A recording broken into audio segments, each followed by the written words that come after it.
안녕하세요. 기묘한 사랑방에 오신 걸 환영합니다. 지난주에는 해님과 달님을 다른 관점에서 바라본 이야기를 전해드렸는데요. 많은 분들이 좋아해 주셔서 저도 참 뿌듯하고 행복한 한 주였던 것 같습니다. 오늘도 만만치 않은 이야기를 들고 왔습니다. 솔직히 말씀드리면 이 대본을 준비하면서 중간에 몇 번이나 멈췄는지 모릅니다. 이게 사랑 이야기인가? 아니면 비극인가? 아니, 어쩌면 그 둘은 결국 같은 것인가 하는 생각이 계속 들었거든요. 오늘 이야기의 주인공은 여러분 모두가 아실 겁니다. 평강공주, 그리고 바보 온달. 이 두 사람의 이야기는 신분을 초월한 사랑, 여자의 내조로 남편을 영웅으로 만든 이야기로 흔히 알려져 있습니다. 교과서에도 나오고 어릴 때 할머니 무릎을 베고 들었던 그 이야기. 해피엔딩으로 끝이 났던가요? 아니면 슬픈 마무리? 기억이 가물가물 하실 텐데요. 듣다 보면 아마 기억이 나실 겁니다.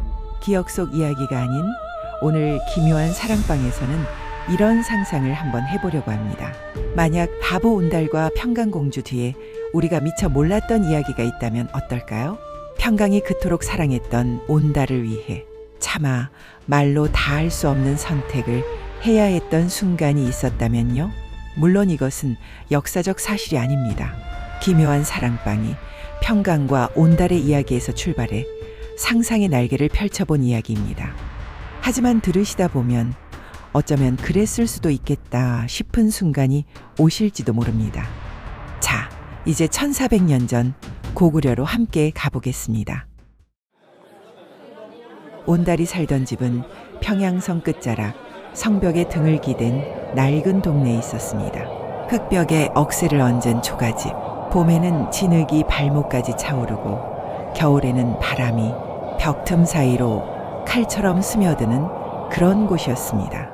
온달은 눈먼 어머니와 어린 여동생, 이렇게 셋이 그곳에서 살았고 시장 골목을 돌며 남은 음식을 구걸에다가 어머니와 나눠 먹는 것이 그의 일상이었습니다. 사람들은 그를 바보라 불렀습니다. 말이 없고 반응이 느리고 세상에 무뎌지는 법을 배우지 못한 사람. 하지만 그럼에도 불구하고 사람들은 눈먼 어머니와 어린 여동생을 살뜰히 챙기는 온달을 동네 사람들은 아무도 미워하지 않았습니다. 오히려 효성이 깊은 바보라고 따뜻한 눈으로 바라봐 주었죠. 한편 왕궁 안에는 울보공주가 한 명 있었습니다. 평원왕의 딸 평강공주. 어릴 때부터 유독 잘 우는 아이였는데 아버지 평원왕은 딸이 울 때마다 반쯤 농담 삼아 이런 말을 입버릇처럼 했습니다. 이 녀석아, 자꾸 그렇게 울어대면 나중에 바보 온달한테 시집 보낸다? 왕은 우는 딸이 귀여워 그저 장난처럼 한 말이었겠지만 어릴 때 어른한테 습관처럼 자주 들은 말은 이상하게도 그 말의 여운이 오래 남습니다. 여러분도 그런 말 한마디가 아직도 기억에 남아있지는 않으신가요? 평강도 그랬습니다. 그 말을 진지하게 새겨들었습니다. 나는 언젠가 온달에게 시집 가야 한다고. 세월이 흘러 평강이 혼이 날 나이가 되었을 때 아버지가 귀족 가문의 자제를 사윗감으로 정하려 하자 평강은 고개를 저었습니다. 아버지 말씀을 들어 온달에게 시집 가겠다고. 왕은 노발대발했고 결국 평강은 궁에서 쫓겨나듯 나오게 됩니다. 궁을 나서는 날 평강은 비단 옷 대신 소박한 무명 옷으로 갈아입고 폐물 몇 가지만 품에 안았습니다. 뒤에서 나인들이 따라와 울었습니다. 평강은 울지 않았습니다. 그 유명한 울보공주가 이 순간만큼은 눈물 한 방울 흘리지 않았습니다. 온달의 집을 처음 찾아갔을 때 온달의 어머니는 깜짝 놀라며 손사래를 쳤습니다. 아이고, 우리 같은 천한 집에 이렇게 귀한 분이 오실 리가 없습니다. 혹시 잘못 찾아오신 것 아닙니까? 앞이 보이지 않는 눈으로도 어머니는 느꼈을 겁니다. 이 사람은 말투와 걸음걸이부터 자신들과 다르다는 것을. 조심스럽게 평강의 손을 잡았을 때 그 손의 감촉이 고생을 모르고 자란 손이라는 것을. 어머님, 저는 평강입니다. 온달의 아내가 되고 싶어 왔습니다. 순간 침묵이 흘렀습니다. 어머니는 한참 동안 평강의 손을 쥔 채 아무 말도 하지 못했습니다. 그리고 얼마간의 시간이 지났을 때쯤 어머니가 조용히 말씀하셨습니다. 고생길이 눈에 보이는데 괜찮겠느냐? 괜찮습니다, 어머님. 어머니는 그 대답에서 무언가를 느꼈을 겁니다. 이 사람은 진심이라는 것을. 그리고 그날부터 어머니는 평강을 친딸처럼 대했습니다. 아니 어쩌면 딸보다 더 살뜰하게 챙겼습니다. 며느리가 밤새 공부를 가르치느라 늦게 자면 새벽에 일어나 따뜻한 물을 데워놓고 기다렸습니다. 온달이 훈련을 나간 사이 집안일을 하는 평강 곁에서 눈이 보이지 않아도 할 수 있는 일들을 찾아서 거들었습니다. 온달의 여동생도 처음에는 낯을 가렸지만 금세 언니를 따랐습니다. 오빠가 훈련에서 돌아와 지쳐 쓰러질 때 언니가 조용히 오빠의 등에 약을 발라주는 모습을 보면서 이 언니가 진심으로 오빠를 사랑하는구나 하는 것을 느꼈던 겁니다. 오빠가 무언가를 배우고 성장할 때마다 가장 먼저 알아채고 기뻐하는 것도 언제나 언니였으니까요. 평강은 이 집에서 처음으로 진짜 가족이라는 것을 알게 됐습니다. 궁 안에서 왕의 딸로 자랄 때와는 다른 따뜻함. 아무것도 없지만 서로를 위하는 그 마음. 평강은 이 가족을 지키고 싶었습니다. 무슨 일이 있어도 말이죠. 평강은 들고 온 폐물을 팔아 말을 사고 온달에게 모든 것을 가르치기 시작했습니다. 밤이면 밤마다 등잔 하나를 켜놓고 평강의 지식을 그대로 온달에게 가르쳐 주었습니다. 온달은 놀라운 속도로 성장했습니다. 어느 해 봄 왕실 사냥대회에서 단번에 최고의 솜씨를 보였고 이후 나가게 된 전장에서 혁혁한 공을 세우며 백성들의 영웅이 되었습니다. 고구려의 영웅 온달 장군, 그 이름이 거리를 가득 채웠습니다. 평강은 그 모습을 바라보며 생각했습니다. 내가 이 사람을 이렇게 만든 것이 아닙니다. 이 사람 안에 있던 것을 그저 꺼내게 도운 것일 뿐이라고. 그것이 평강에게는 무엇보다 큰 기쁨이었습니다. 그런데 바로 그때부터였습니다. 어두운 그림자가 드리워지기 시작한 것이. 살다 보면 그런 경험이 있지 않으셨나요? 가장 잘 풀리는 것 같은 순간에 어디선가 불길한 냄새가 스며드는 것 같은 느낌. 뭔가 이상하다는 직감. 평강도 아마 그 조짐을 먼저 느꼈을 겁니다. 온달이 이름과 명성이 더 높이 올라갈수록 주변의 공기가 묘하게 달라지는 것을, 온달이 백성들의 영웅이 되고 병사들의 신망을 한 몸에 받게 되자 귀족들 사이에서 조용한 술렁임이 시작됐습니다. 처음에는 작은 수군거림이었습니다. 저자가 출신이 어디라고? 거지의 바보 아니었느냐? 병사들이 저자를 따르는 걸 봤느냐? 백성들이 저자를 영웅이라 부르는 걸 들었느냐? 그런데 이 수군거림이 단순한 질투로 끝나지 않았습니다. 귀족들, 그러니까 대대로 땅과 관직을 물려받아온 사대부들에게는 온달의 존재가 단순히 불편한 것을 넘어 자신들의 기득권을 위협하는 존재로 보이기 시작한 겁니다. 내 자식들은 대대로 물려받은 가문의 힘으로 겨우 유지하는 자리를 저 출신도 모르는 자가 실력 하나로 뛰어넘는다면 앞으로 우리 가문의 자리는 어디에 있겠느냐. 그 불안이 결국 행동이 됐습니다.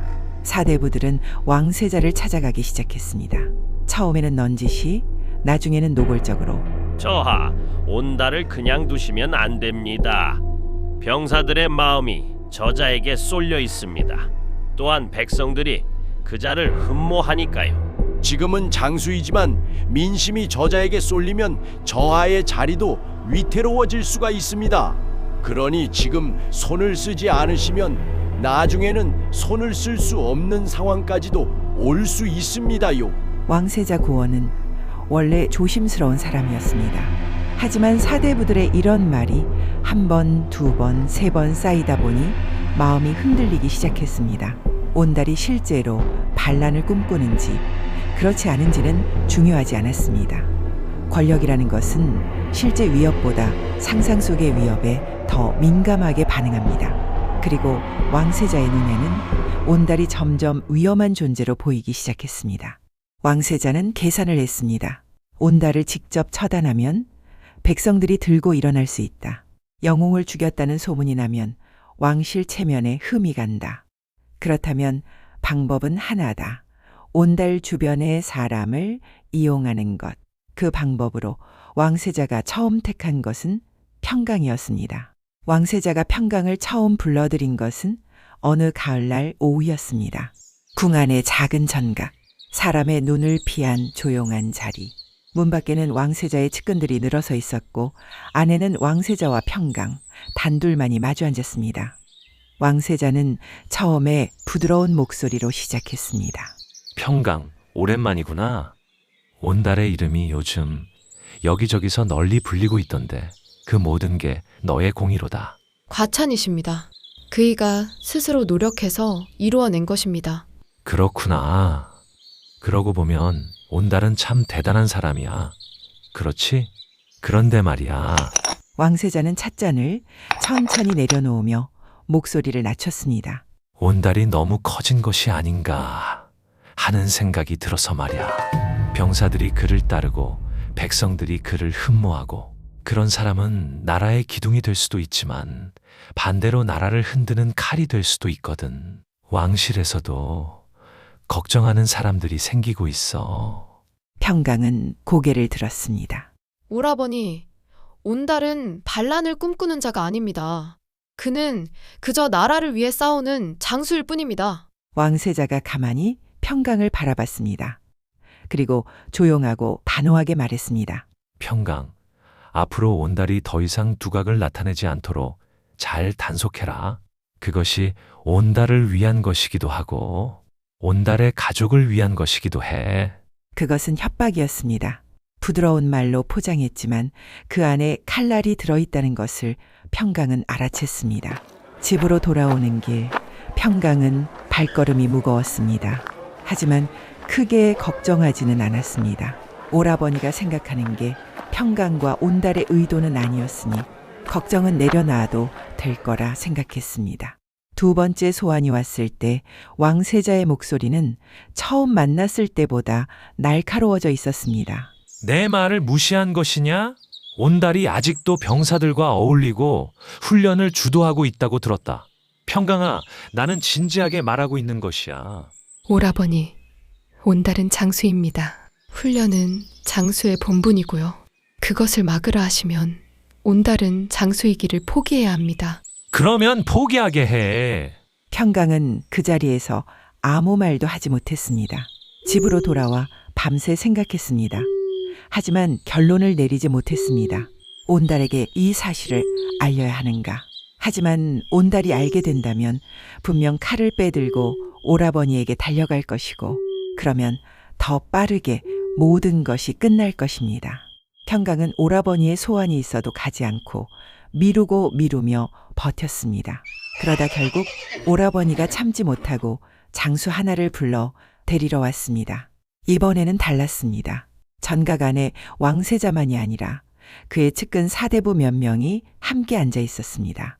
그들의 눈빛이 차가웠습니다. 왕세자는 이번에는 부드러운 척조차 하지 않았습니다. 평강, 지금부터 하는 말 잘 들어라. 왕세자는 천천히 또렷하게 말했습니다. 우리는 온달을 반란의 우두머리로 잡아들일 준비가 되어 있다. 증좌 또한 다 준비가 되어 있어. 온달뿐만이 아니야. 내 시어머니도 온달의 여동생도 일가 친척 모두가 반란에 동조한 자들로 엮일 것이다. 삼족을 멸하는 것은 어렵지 않아. 평강의 손이 떨렸습니다. 그러지 않으려면 내가 온달을 스스로 전장으로 내보내거라. 때마침 아단성 쪽이 신라에게 위협받고 있다. 온달 같은 장수가 나설 자리가 충분히 있어. 그리고 전장에서는 어떤 일이 일어나도 모두 묻힐 것이니까. 그 말의 의미를 평강은 알았습니다. 전장에서 온달이 살아 돌아오지 않기를 바란다는 것을. 그리고 그것을 평강의 손으로 시작하게 만들겠다는 것을. 만약 내가 거절한다면 내일 당장 아버님께 고하고 온달을 영모의 우두머리로 잡아들일 것이다. 선택은 내가 하도록 해라. 평강은 그 자리에서 아무 말도 하지 못했습니다. 무릎이 떨렸습니다. 손끝이 차가워졌습니다. 할 말이 너무 많아서 오히려 아무 말도 나오지 않는 그런 순간이었습니다. 전각 문이 열리고 왕세자가 나갔습니다. 평강은 혼자 남겨졌습니다. 얼마나 그 자리에 있었는지 모릅니다. 해가 기울어도 평강은 일어나지 못했습니다. 집으로 돌아오는 길, 평강의 눈에는 아무것도 들어오지 않았습니다. 저작거리의 사람들이 웃고 떠드는 소리도, 석양이 물드는 하늘도, 그저 왕세자의 목소리만이 귓가에서 맴돌았습니다. 온달을 살리면 온 가족이 죽습니다. 온 가족을 살리면 온달을 죽여야 합니다. 이 잔인한 갈림길 앞에 평강은 혼자였습니다. 도망칠 수 있을까?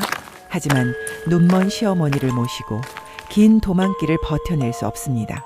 잡히면 더 빠르고 더 처참한 죽음이 기다릴 것입니다. 온달에게 모두 말할까? 하지만 그러면 온달은 칼을 빼들고 달려갈 것이고 결국 똑같이 역모로 모든 것이 끝날 겁니다. 그날 밤 평강은 뜬 눈으로 밤을 지새웠습니다. 온달은 옆에서 고른 숨을 쉬며 자고 있었습니다. 전장에서는 늘 굳건하던 그 얼굴이 잠결에는 이렇게 평온해 보이는구나. 평강은 그 얼굴을 오래도록 바라봤습니다. 어떤 결심을 한순간 마음이 편해지는 것이 아니라 오히려 그때부터가 더 고통스러운 법입니다. 무엇을 해야 하는지 알면서도 그것을 향해 한 걸음씩 내딛는 것이 얼마나 잔인한 일인지를. 여러분도 그런 순간이 있으셨나요? 결론은 이미 나 있는데 그 결론을 향해 걸어가는 것이 너무 무서워서 발이 굳어버리는 그런 순간. 평강의 생각이 한 곳에 가 닿았습니다. 어차피 왕세자가 온달을 없애려 한다면 내가 할 수 있는 것은 그 방법을 선택하는 것뿐이다. 역적의 누명을 쓰고 잡혀 죽는 것이 아니라 나라를 위해 싸우다 전사한 영웅으로 남는 것. 그것이 온달이 가진 마지막 명예다. 그것이 내가 그에게 줄 수 있는 마지막 사랑이다. 눈물이 멈추지 않았습니다. 소리도 없이 베개를 적시는 눈물을 평강은 이를 악물고 삼켰습니다. 잠든 온달이 깨어나면 안 됐으니까요. 다음 날 새벽 부엌에서 소리가 들렸습니다. 시어머니가 일찍 일어나 물을 데우고 계셨습니다. 평강이 들어서자 어머니가 말없이 따뜻한 물 한 그릇을 내밀었습니다. 앞이 보이지 않아도 어머니는 알았을 겁니다. 며느리가 밤새 울었다는 것을. 밤새워 울다 일어난 사람의 목소리는 다르니까요. 괜찮으냐? 괜찮습니다, 어머님. 어머니는 아무것도 묻지 않았습니다. 그저 평강의 손을 잠깐 꼭 쥐었다가 놓았습니다. 그 짧은 온기가 오히려 평강의 가슴을 더 아프게 했습니다. 이분을 지키기 위해서라도 평강은 다시 한번 결심을 다졌습니다. 그날 아침 평강은 온달의 밥상을 차렸습니다. 손이 조금 떨렸지만 숨겼습니다. 온달이 밥을 먹는 동안 평강은 옆에 앉아 조용히 말을 꺼냈습니다. 여보, 요즘 신라가 아단성 쪽을 자꾸 넘본다는 이야기 들었어요? 원래 우리 땅인데 그냥 둘 수는 없지 않겠어요? 당신 같은 장수가 나서야 할 때인 것 같아요. 온달은 밥상에서 눈을 들어 평강을 바라봤습니다. 한참을 바라봤습니다. 온달은 둔한 사람이 아니었습니다. 아내의 눈 밑에 들이운 그늘을 봤습니다. 잠을 못 잔 사람의 눈이라는 것을 알았습니다. 그 눈빛이 평소와 다르다는 것을, 무언가를 숨기고 있다는 것을 느꼈습니다. 온달이 천천히 물었습니다. 당신 잠을 못 잔 것이요? 조금 뒤척였어요. 별것 아니에요. 무슨 일이 있는 것 아니요? 평강은 고개를 저었습니다. 웃으려고 했지만 잘 되지 않았습니다. 없어요. 그냥 당신이 이 나라를 위해 더 큰 일을 해줬으면 하는 마음이 생겼어요. 온달은 더 묻지 않았습니다. 아내가 말하지 않는 데는 이유가 있다는 것을 알고 있었죠. 이 사람이 이렇게 간청한다면 그것이 아내의 진심이라는 것도, 그 진심이 어떤 무게를 짊어지고 있는지 온달은 어렴풋이 느꼈을지도 모릅니다. 하지만 묻지 않았습니다. 알겠소. 내가 가보리다. 그 짧은 대답에 평강의 가슴이 무너지는 것 같았습니다. 이 사람은 묻지도 않고 고개를 끄덕입니다.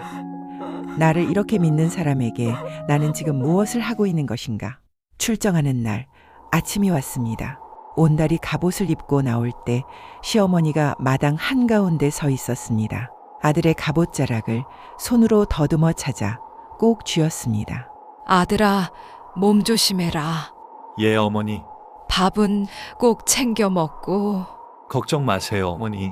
온달의 여동생은 오빠의 짐 보따리를 챙겨 안겨주면서 눈이 빨개졌습니다. 아무 말도 못하고 그냥 오빠의 손을 한번 꼭 쥐었다가 놓았습니다. 온달은 그런 동생의 머리를 말없이 쓱 쓰다듬어 줬습니다. 길 양편에는 전송하러 나온 백성들이 가득했습니다. 고구려의 영웅 온달 장군 하는 환호 소리가 울렸습니다. 평강은 문 앞에 서 있었습니다. 온달이 말 위에서 고개를 돌려 아내를 바라봤습니다. 두 사람의 눈이 마주쳤습니다. 긴 침묵이 흘렀습니다. 온달의 눈빛에는 뭔가가 담겨 있었습니다. 알고 있다는 것인지, 괜찮다는 것인지, 아니면 그냥 마지막으로 아내의 얼굴을 담아두려는 것인지 평강은 알 수 없었습니다. 온달이 말했습니다. 잘 지내시오. 그리고 어머니와 여동생을 부탁하오. 평강은 입술을 꼭 다물었습니다. 목이 막혔습니다. 고개를 끄덕이는 것이 고작이었습니다. 온달의 말이 돌아섰습니다. 말발굽 소리가 울렸습니다. 병사들이 뒤를 따랐습니다. 백성들의 환호가 점점 멀어져 갔습니다. 평강은 그 뒷모습이 골목 모퉁이를 돌아 사라질 때까지 움직이지 않았습니다. 두 손은 치마 속에서 꼭 쥐어져 있었습니다. 온달의 모습이 완전히 사라지고 난 뒤 평강은 속으로 울부짖었습니다. 여보, 부디 살아서 돌아오지 마시오. 당신이 살아서 돌아오면 우리 모두가 죽어야 합니다. 그러니 부디 거기서 쉬세요. 나라를 위해 싸운 영웅으로 거기 누우세요. 나는 당신과 가족을 그렇게라도 지키겠습니다. 그 말은 소리가 되지 못했습니다. 평강의 가슴 속에서 맴돌다 사라진 말. 시어머니가 안에서 나와 평강의 어깨를 감쌌습니다. 앞이 보이지 않아도 며느리가 어디 서 있는지 알았습니다. 늘 그 자리였으니까요. 어머니는 아무 말도 하지 않고 그저 평강을 꼭 안아줬습니다. 그 온기의 평강은 처음으로 무릎이 꺾였습니다. 죽을 것 같은 소리를 삼키며 들리지 않게, 들키지 않게 울었습니다. 여러분, 사랑하는 사람의 뒷모습을 바라보면서 제발 돌아오지 말기를 빌어야 했던 그 마음이 얼마나 찢어지는 것인지 저는 감히 다 헤아릴 수 없습니다. 하지만 살면서 비슷한 감정을 느껴보신 분들은 계실 겁니다. 사랑하는 사람을 위해 오히려 그 사람과 멀어지는 선택을 해야 했던 순간, 내가 곁에 있는 것이 오히려 그 사람에게 해가 된다는 것을 알면서도 말이죠. 그것이 인생의 가장 쓴맛 중 하나입니다. 온달은 아단성으로 향했습니다. 신라가 점령하고 있던 그 땅을 되찾겠다는 굳은 다짐과 함께 온달이 출정 전에 이런 말을 남겼다는 이야기가 전해집니다. 계리편과 중령 이서의 땅을 되찾지 못하면 돌아오지 않겠다. 이 말이 그저 장수의 결이었는지 아니면 아내의 눈빛에서 무언가를 읽어낸 남자의 마지막 작별 인사였는지는 알 수 없습니다. 어쩌면 그랬을 수도 있지 않을까요? 아단성 전투에서 온달은 화살을 맞고 전사했다고 합니다. 어느 누구의 화살인지 적군인지 아군인지 전혀 모르는 아비규환의 전쟁 상황에서 온달의 사망 소식이 평강에게 전해졌습니다. 평강이 그 순간 어떤 표정을 지었는지 어떤 말을 했는지는 알 수 없습니다. 그러나 평강은 모든 것을 내팽겨치고 바로 달려갔다는 것은 압니다. 남편의 시신이 있는 곳으로. 그런데 전장에서는 이상한 일이 벌어졌습니다. 온달의 관이 움직이지 않았다는 것입니다. 병사들이 온달의 관을 운구하려 해도 꼼짝도 하지 않았다고 합니다. 몇 날 며칠을 잠을 자지도 먹지도 않으면서 앞만 보고 달려온 평강이 관에 손을 얹고 울면서 말했습니다. 여보, 제가 왔어요. 그러니 이제 편히 가세요. 제가 어머니와 당신 동생을 잘 보살피겠습니다. 그러니 절대 억울해하지 마세요. 그 말이 끝나자 관이 움직였다고 전해집니다. 저는 이 장면에서 이런 상상을 해봅니다. 온달의 영혼이 그 자리를 떠나지 못한 것은 아내가 오기를 기다렸기 때문이 아니었을까요? 아내의 마지막 말을 듣고 싶었던 것은 아니었을까요? 그리고 평강의 그 말, 어머니와 동생을 잘 돌보겠다는 말, 어쩌면 그 안에는 죄 많은 자신을 용서해달라는 뜻이 담겨 있지 않았을까요? 관 앞에서 평강은 통곡했습니다. 그 눈물이 단순한 슬픔만은 아니었을 겁니다. 자신의 손으로 남편을 전장으로 밀어넣은 죄책감, 살아서 돌아오지 말라고 속으로 빌었던 그 비밀을 품은 채 흘리는 눈물, 가족을 살리기 위해 가장 사랑하는 사람을 내어준 여인의 눈물, 그 눈물이 얼마나 뜨겁고 쓴 것이었을지 어느 누구도 평강의 마음을 몰랐을 겁니다. 이제 평강은 남은 시어머니와 여동생을 데리고 행복하게 살았을까요? 저도 그 뒤의 이야기는 모르겠네요. 오늘 기묘한 사랑방이 상상해본 이 이야기는 물론 사실이 아닙니다. 평강과 온달의 삶이 정확히 이러했다고 말씀드리는 것도 아니고요. 다만 저는 이런 생각을 해봤습니다. 왕세자가 온달을 질투하지 않았다면 온달과 평강은 행복했을까? 평강 또한 그 사랑을 지키기 위해 혼자 감당해야 했던 무게가 있었던 것은 아닐까? 그것을 상상해 본 것입니다. 살다 보면 그런 순간이 옵니다.